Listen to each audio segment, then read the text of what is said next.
प्राथा मुरली ओम शांति अवैध बाप दादा रिवाइज 11 अप्रैल 1986 मधुबन। श्रेष्ठ तकदीर की तस्वीर बनाने की युक्ति। आज तकदीर बनाने वाले बाप दादा सभी बच्चों की श्रेष्ठ तकदीर की तस्वीर देख रहे हैं। तकदीरवान सभी बने हैं, लेकिन हर एक के तकदीर के तस्वीर की झलक अपनी अपनी है। जैसे कोई भी तस्वीर बनाने वाले तस्वीर बनाते हैं तो कोई तस्वीर हजारों रुपयों के दाम की अमूल्य होती है, कोई साधारण भी होती है।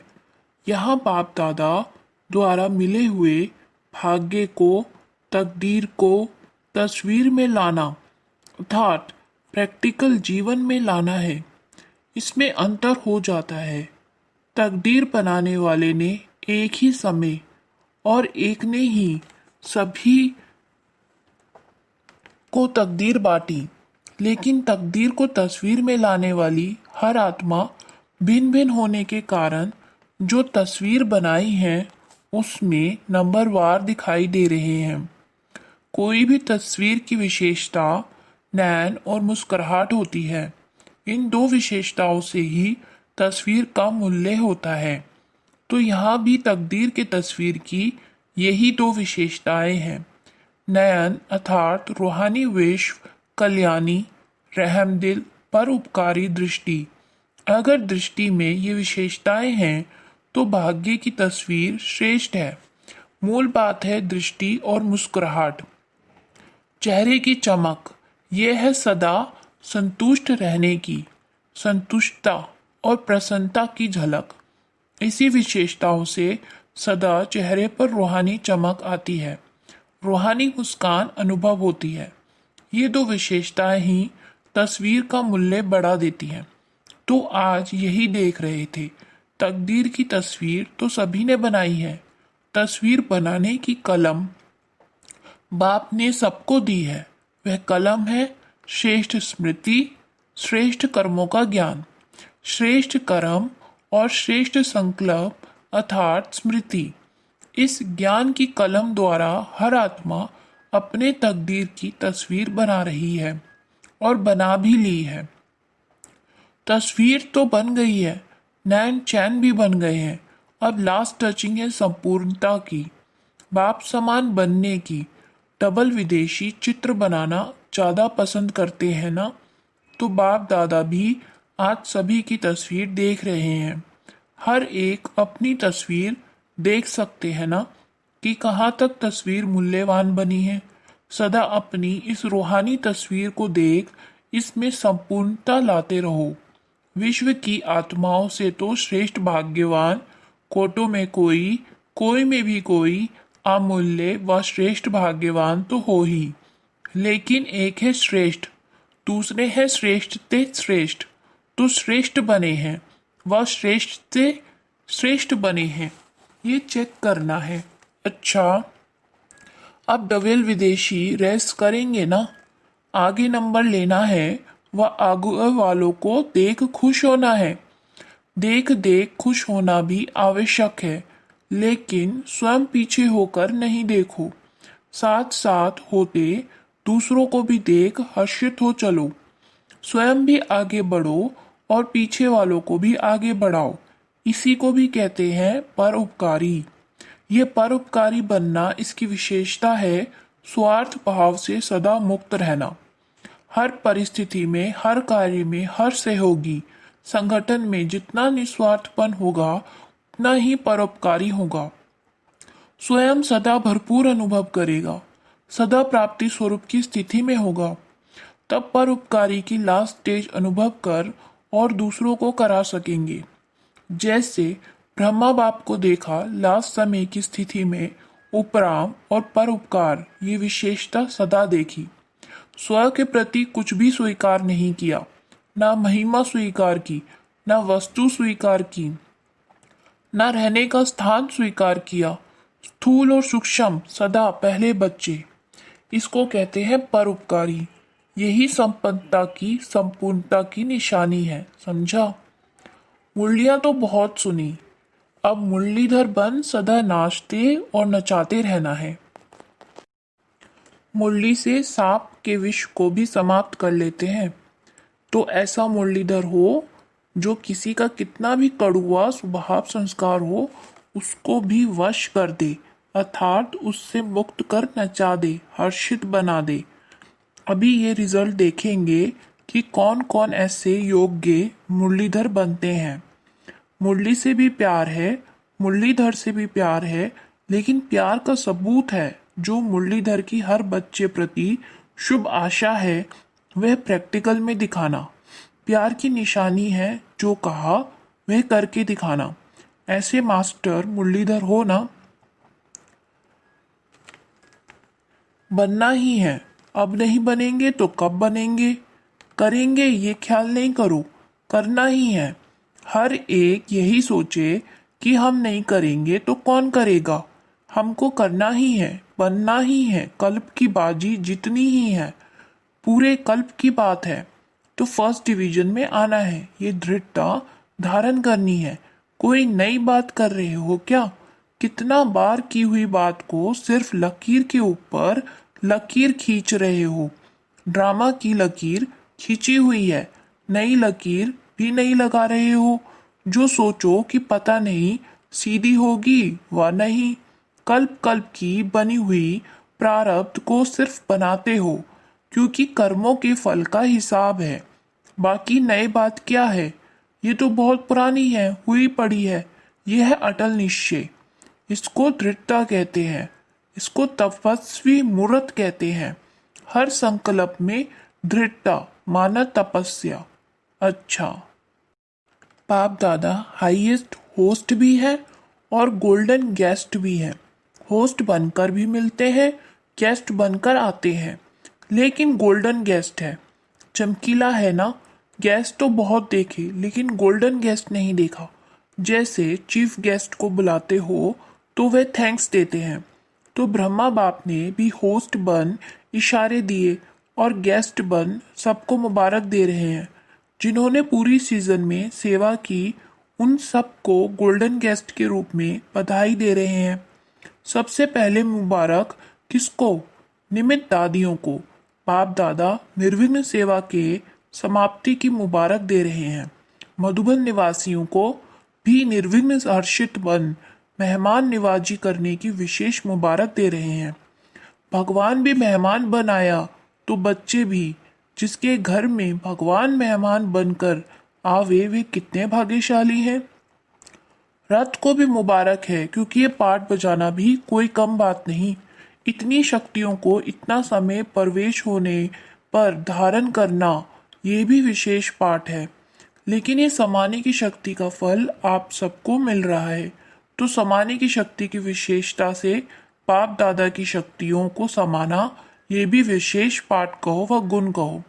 तो सभी सेवाधारियों में यह भी सेवा का पाठ बजाने वाली निर्विघ्न रही, इसके लिए मुबारक हो। और पद्मा पदम थैंक्स। डबल विदेशियों को भी डबल थैंक्स, क्योंकि डबल विदेशियों ने मधुबन की शोभा कितनी अच्छी कर दी। ब्राह्मण परिवार के श्रृंगार डबल विदेशी हैं। ब्राह्मण परिवार में देश वालों के साथ विदेशी भी हैं, तो पुरुषार्थ की भी मुबारक और ब्राह्मण परिवार का श्रृंगार बनने की भी मुबारक। मधुबन परिवार की विशेष सौगात हो, इसीलिए डबल विदेशियों को डबल मुबारक दे रहे हैं। चाहे कहाँ भी हैं, सामने तो थोड़े हैं, लेकिन चारों ओर के भारतवासी बच्चों को और डबल विदेशी बच्चों को बड़ी दिल से मुबारक दे रहे हैं। हर एक ने बहुत अच्छा पाठ बजाया। अब सिर्फ एक बात रही है, सम्मान और संपूर्णता की। दादियां भी अच्छी मेहनत करती, बाप दादा दोनों का पाठ साकार में बजा रही है, इसीलिए बाप दादा दिल से स्नेह के साथ मुबारक देते हैं। सबने बहुत अच्छा पाठ बजाया। ऑल राउंड सब सेवाधारी, चाहे छोटी सी साधारण सेवा है लेकिन वह भी महान है। हर एक ने अपना भी जमा किया और पुण्य भी किया। सभी देश विदेश के बच्चों के पहुंचने की भी विशेषता मुबारक योग्य है।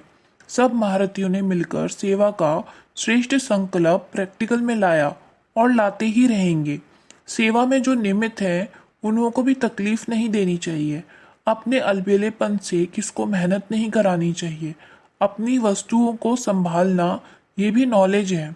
याद है ना ब्रह्मा बाप क्या कहते थे, रुमाल खोया तो कभी खुद को भी खो देगा। हर कर्म में श्रेष्ठ और सफल रहना, इसको कहते नॉलेजफुल। शरीर की भी नॉलेज, आत्मा की भी नॉलेज, दोनों नॉलेज हर कर्म में चाहिए। शरीर की बीमारी की भी नॉलेज चाहिए। मेरा शरीर किस विधि से ठीक चल सकता है, ऐसे नहीं। आत्मा तो शक्तिशाली है, शरीर कैसा भी है। शरीर ठीक नहीं होगा तो योग भी नहीं लगेगा, फिर शरीर अपनी तरफ खींचता है। इसलिए नॉलेजफुल में ये सब नॉलेज आ जाती है। अच्छा, कुछ कुमारियों का समर्पण समारोह बाप दादा के सामने हुआ। बाप दादा सभी विशेष आत्माओं को बहुत सुंदर सजा सजाया देख रहे हैं। दिव्य गुणों का श्रृंगार कितना बढ़िया सभी को शोभनीक बना रहा है। लाइट का ताज कितना सुंदर चमक रहा है। बाप दादा अविनाशी श्रृंगारी हुई सूरतों को देख रहे हैं। बाप दादा को बच्चों का ये उमंग उत्साह का संकल्प देख खुशी होती है। बाप दादा ने सभी को सदा के लिए पसंद कर लिया। आपने भी पक्का पसंद कर लिया है ना। दृढ़ संकल्प का हत्याला बंध गया। बाप दादा के पास हर एक के दिल के स्नेह का संकल्प सबसे जल्दी पहुंचता है।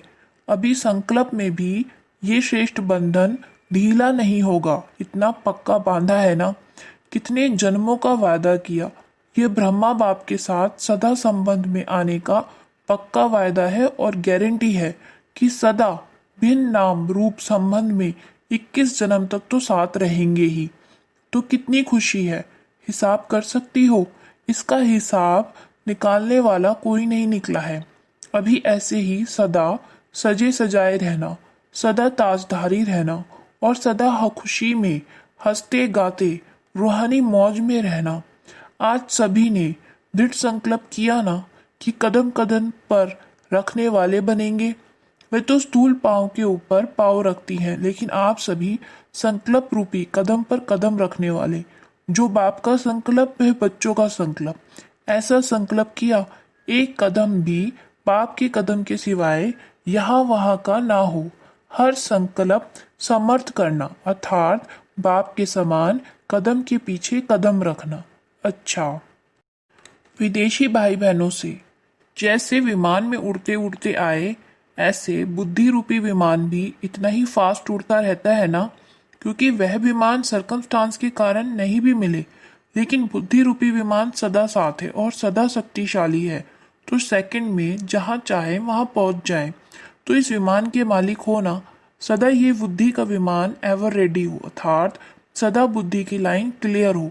बुद्धि सदा ही बाप के साथ शक्तिशाली हो, तो जब चाहेंगे तब सेकंड में पहुंच जाएंगे।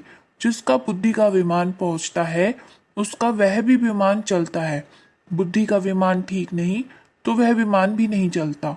अच्छा, पार्टियों से सदा अपने को राजयोगी श्रेष्ठ आत्माएं अनुभव करते हो। राजयोगी अर्थात सर्व कमेंद्रिय के राजा। राजा बन कमेंद्रियों को चलाने वाले, ना कि कमेंद्रियों के वश चलने वाले। जो कमेंद्रियों के वश चलने वाले हैं उनको प्रजा योगी कहेंगे, राजयोगी नहीं। जब ज्ञान मिल गया कि ये कमेंद्रियां मेरे कर्मचारी हैं, मैं मालिक हूँ, तो मालिक कभी सेवाधारियों के वश नहीं हो सकता। कितना भी कोई प्रयत्न करे, लेकिन राजयोगी आत्माएं सदा श्रेष्ठ रहेंगी। सदा राज्य करने के संस्कार अभी राजयोगी जीवन में भरने हैं। कुछ भी हो जाए, ये टाइटल अपना सदा याद रखना कि मैं राजयोगी हूँ। सर्वशक्तिवान का बल है, भरोसा है, तो सफलता अधिकार रूप में मिल जाती है। अधिकार सहज प्राप्त होता है, मुश्किल नहीं होता। सर्व शक्तियों के आधार से हर कार्य सफल हुआ ही पड़ा है। सदा फकुर रहे कि मैं दिल तक नशीन आत्मा हूँ। ये फकुर अनेक फिक्रों से पार करा देता है। फकुर नहीं तो फिकर ही फिकर है, तो सदा फकुर में रह वरदानी बन वरदान बांटते चलो। स्वयं संपन्न बन औरों को संपन्न बनाना है।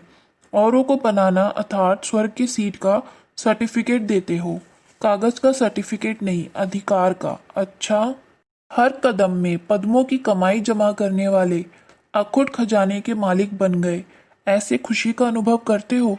क्योंकि आजकल की दुनिया है ही धोखेबाज। धोखेबाज दुनिया से किनारा कर लिया, धोखे वाली दुनिया से लगाव तो नहीं। सेवा अर्थ कनेक्शन दूसरी बात है, लेकिन मन का लगाव नहीं होना चाहिए। तो सदा अपने को तुच्छ नहीं, साधारण नहीं, लेकिन श्रेष्ठ आत्मा है, सदा बाप के प्यारे हैं, इस नशे में रहो।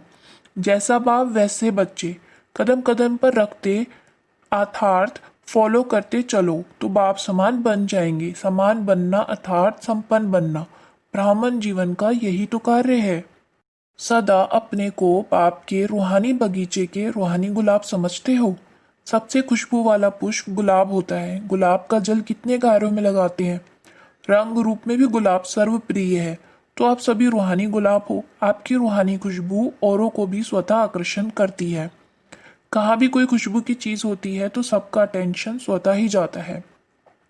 तो आप रूहानी गुलाबों की खुशबू विश्व को आकर्षित करने वाली है, क्योंकि विश्व को इस रूहानी खुशबू की आवश्यकता है। इसलिए सदा स्मृति में रहे कि मैं अविनाशी बगीचे का अविनाशी गुलाब हूँ, कभी मुरझाने वाला नहीं, सदा खिला हुआ। ऐसे खिले हुए रूहानी गुलाब सदा सेवा में स्वतः ही निमित्त बन जाते हैं। याद की, शक्तियों की, गुणों की, ये सब खुशबू सबको देते रहो। स्वयं बाप ने आकर आप फूलों को तैयार किया है, तो कितने सिक्के लदे हो। अच्छा, वरदान है न्यारे और प्यारे बनने का राज जानकर राजी रहने वाले राजयुक्त भव। न्यारे और प्यारे बनने का राज जानकर राजी रहने वाले राजयुक्त भव। जो बच्चे प्रवृत्ति में रहते न्यारे और प्यारे बनने का राज जानते हैं, वे सदा स्वयं भी स्वयं से राजी रहते हैं, प्रवृत्ति को भी राजी रखते हैं। साथ साथ सच्ची दिल होने के कारण साहेब भी सदैव उन पर राजी रहता है।